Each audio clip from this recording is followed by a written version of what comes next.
Hello and welcome to episode 10 of the show. I'm your host, Annie Zomaya, lover of pop culture, entertainment, and 100% human creativity. This is Creative Mode. Before we jump in, I just created a brand new listener survey. Please go check that out. The link is in the description of this episode. You can also find it on my website, angelazomaya.com/podcast. It is a very quick 10 questions. All of the questions are optional, and I really want to get your thoughts and feedback on what you like about the show, what you don't like, and how I can make it more enjoyable. Your thoughts and ideas and comments mean so much to me because if you create a podcast but no one's around to hear it, does it even exist? So please check that out. Don't forget, I will remind you again later because I really want to get as much feedback as I can before the end of the season. And with that, we will jump right in. Let's talk about my latest obsession with the Fallout series on Amazon Prime. I'm currently watching season 2. It is a weekly release on Wednesdays, same as this podcast. And I watch it every week with my friends. And I'm really enjoying the story. I absolutely loved season 1 when it came out in 2024. And then late 2025, in anticipation of season 2 coming out, I started playing Fallout New Vegas, which is one of the video games in the franchise. The franchise has been around since about 1997 with a series of video games set in a post-apocalyptic alternate future. And what makes this series so fascinating to me is the retro-futuristic environment in which the stories take place. So retrofuturism is basically what people in the past thought the future would look like. In the series and in the video games, but it's very evident in the series, everything kind of has this 1950s, 1960s Americana aesthetic and overall vibe. So even the music, think Marty Robbins, think Patsy Cline. It's very 50s and 60s. And there's something about it that is nostalgic, but also a little bit uncanny because it is set in the future. So way beyond the year 2026, but it looks like it's taking place in the past. The premise in Fallout is that it's based on an alternate history in which the transistor was never invented. So instead of transistor-based technology, everything is based on atomic fusion. So you can kind of see where it gets dystopian from there. I'm not going to talk about the plot because I do not want to spoil anything. It's such a good series and I highly recommend you watch it if you haven't already. So I'm not going to talk about anything that is even remotely a spoiler. I'm just going to say that I'm absolutely fascinated by the storytelling and the world building and the lore of Fallout. If I'm being honest, oh my gosh, I think I have a little crush on the ghoul.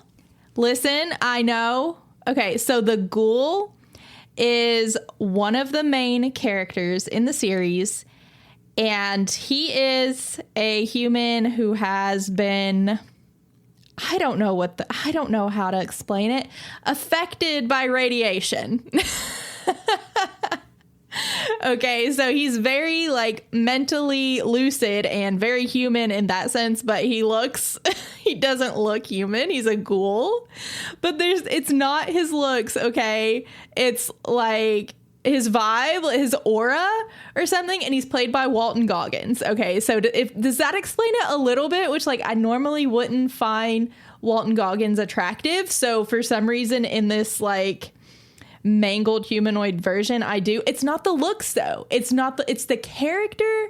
You just have to watch the show and let me know if you get it. Okay. Maybe it's weird. I don't care. It's my one hear me out. Okay. I have a little crush on the ghoul. I don't care. It makes life fun. Always keeping things interesting on the pod for you. I'm actually planning to do a Lucy cosplay. So Lucy is another main character. She is the heroine of the series, and she is a descendant of vault dwellers. So people that lived in vaults for generations. And she leaves the vault to explore the wasteland for reasons that I'm not going to share because I'm not going to spoil anything. But anyway, she's a very interesting character too. And so I've been looking at cosplay costumes for Lucy because I think that would be a really fun cosplay to do. The last one, the first and last one, the only cosplay I've done is Scarlet Witch. And I did that for Halloween. And Comic-Con's coming up in Lexington, and I'm thinking about going there. So I may do Scarlet Witch. I may do Lucy. Anyway, so I'm really, really enjoying this series. And I started looking more into retrofuturism because I was like, is there a word for this setting that looks like it's in the past, but is actually in the future? And there is. It's retrofuturism, and that is what the past thought the future would look like. So some other places where you might find retrofuturism in the media is The Twilight Zone, The Jetsons, Star Trek. So think vintage retro Americana that was science fiction, dystopian, utopian, any kind of like prediction about the future. Maybe Back to the Future fits in there. I don't know. What I like about it is it gives a bit of fun and novelty and nostalgia to an otherwise dystopian environment. So it's these two things that kind of conflict. So there's radiation and nuclear waste and all of these scary things. Rad roaches are terrifying. They are as terrifying as they sound. But then you've got like Patsy Cline playing, and you've got these like 1950s dresses and hairstyles. It's just something about those two things I just really enjoy. I find it very original and creative. So I am learning more about the lore of Fallout. It does go all the way back to 1997. So it's been around almost as long as I have. But I just love imaginative worlds and spaces, speculative fiction, these things. So if you're into that, check out Fallout. I think you will enjoy it. I have started The Artist's Way, and I am on about day 10 of the first week. And if you're thinking that math doesn't add up, you would be correct. But like I said, I'm going to go at my own pace, okay? Right now, it's a little ambitious for me to get through 1 week of tasks and assignments in 7 days. So if it takes, like I said before, if it takes me 10 days, it takes me 10 days. I'm doing it consistently, and that is the important part. So each chapter, you have to read the chapter. There are a series of tasks at the end of each chapter, which are very important for your creative journey. And I have a lot of resistance to the tasks because that's part of The Artist's Way that feels a bit like homework, but I know it's important. It feels like homework and therapy. And that's actually how I described it when I was writing my morning pages, which I have been doing daily, but not always in the morning. Sometimes I do them right before I'm winding down at the end of the day. The importance is I am taking the time to write out my 3 pages of long form stream of consciousness writing. It helps me work through things that I'm overthinking about. It helps me get past creative block or writer's block and just get stuff out of my head onto paper in a safe space where nobody's going to read it. I'm not even going to go back and read it. And I do feel like it literally clears something in my brain, like the fog lifts a little bit. And so I am going to keep doing those. And I did sit down yesterday to do my chapter 1 tasks. And like I said, I had a lot of resistance to these, but there was one that I enjoyed. And you are supposed to write down 5 alternate lives you would live if you could. So 5 occupations or 5 dreams that you would fulfill if you had 5 other lives to live. And my number 1 was I would be an Olympic figure skater. When I was a little girl, I was fascinated by figure skaters and ice skaters. And I don't know if it's because of like Disney movies. I remember Ice Princess and things like that. But I would check out library books at the school library about Christy Yamaguchi and Michelle Kwan. And I just always thought, wow, I wish I could do that. And I grew up in a very rural town.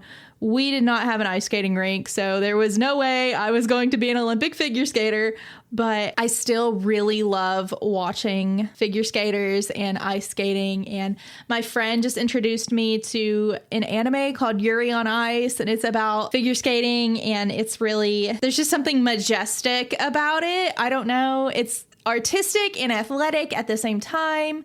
And so I've just always been fascinated by that. And the Winter Olympics are coming up, and I'm following the USA figure skaters, especially women. For some reason, the women's figure skating has always appealed to me more than the men's. I don't know why. So I've been doing like a deep dive on the whole Tanya Harding, Nancy Kerrigan situation from back in the day. And I know Margot Robbie was in a movie about that, and I watched it. I want to rewatch it. That's just, oh my gosh, the drama. Alyssa Liu is one to watch for these Winter Olympics. I believe she's 20 years old. She's from Oakland, California. And her ice skating is just so effortless and graceful, but also powerful. So she's one that I'm keeping an eye on. Alyssa Liu. Finally, I want to talk about something that I heard on a podcast I was listening to the other day. It was the Rich Roll Show, which I've never listened to before, but I found it on Listen Notes on a curated playlist. In this episode, they were talking about the importance of having multiple identities. What this means is you recognize the multitudes within yourself and the different facets of your life and the value within each of those, so that if you come upon a challenge or a rough patch in one area, you don't completely lose yourself to it and you don't completely lose your identity, because you have other facets of your life and of yourself that you can lean on and that you identify with. You get energy, you give energy. Basically, it's the identity equivalent of not putting all your eggs in one basket. So for example, I would identify myself as an artist, a beekeeper, a writer, a friend, a wife, a caretaker of animals, an auntie, all these different areas of my life that are important to me. And it's very important that you nurture each of those parts of yourself. So for example, right now, my freelance writing hit a little bit of a slow spot around the holidays. So instead of being completely wrapped up in that identity and feeling like a failure because things were slow, I focus on creative pursuits. I focus on taking care of my bees. I focus on nurturing my relationships. I thought that was a really insightful and important idea that I wanted to share with you, because I do think it's very helpful when you have those ups and downs in different areas of your life, that you have other things that you can lean on to give you a sense of purpose and meaning. So chew on that for a little bit. Let me know your thoughts. What identities do you carry? Please don't forget to check out the listener survey. It's only 10 questions. I really, really, really want to know your thoughts, especially what ideas you have to make the podcast better. I am planning for season 2. I have 2 more episodes left in this season, and then I will be planning for the next season. So please let me know how you listen, when you listen, what you like, what you don't like, any ideas or questions that you have for me. I look forward to hearing from you. Thanks so much for tuning in. I will catch you again next week. Stay safe, stay warm, and keep creating.